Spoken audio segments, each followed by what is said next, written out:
Tashmë që çështja ka kaluar në gjykim, me short do zgjidhen gjyqtar, trupa gjykuse, e cilët do vazhdojnë më pas përballjen me zotin Berisha. Imagjino çfarë bën zoti Berisha, do merret me 3 gjyqtarë tashmë. Historia ka treguar që në çdo vendim gjyqësor të tij merret me gjyqtarët apo prokurorët, me 3 gjyqtarë ai shtyn 3 vjet. Pas 3 vjetësh vijnë zgjedhjet e tjera, 4 vitesh dhe Rama merr mandatin e 5 sërish.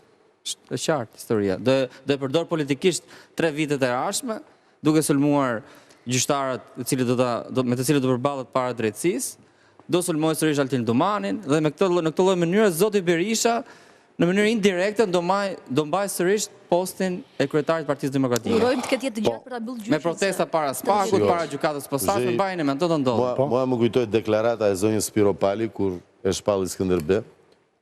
Skënderbeu e mbajti 25 vjet. Nuk shpalli Berisha. Shpalli zotin Rama. Për lapsus. Jo, se tha Çelmeta tha që do fitoj dhe mandatin tjetër. Tha dhe tjetrin, që ju prit, duroni. Jemi 16 vjet deri tani. Ka dhe një tjetër dhe një tjetër. 8-24. Ti thua do dalin fjalë Dhe se ka një ndryshim se Skënderbeu thon lart, Skënderbeu thon që nuk ka qenë shumë i gjatë. Si? Skënderbeu thon që s'ka qenë shumë i gjatë, imagjino ti është i gjatë. Pa mi, tani është përmirësuar ADN-ja. Është përmirësuar, Lart ka diçka, po më Berishën në opozit. Okej. Kam frikë se nuk do jetë më as në opozit, man.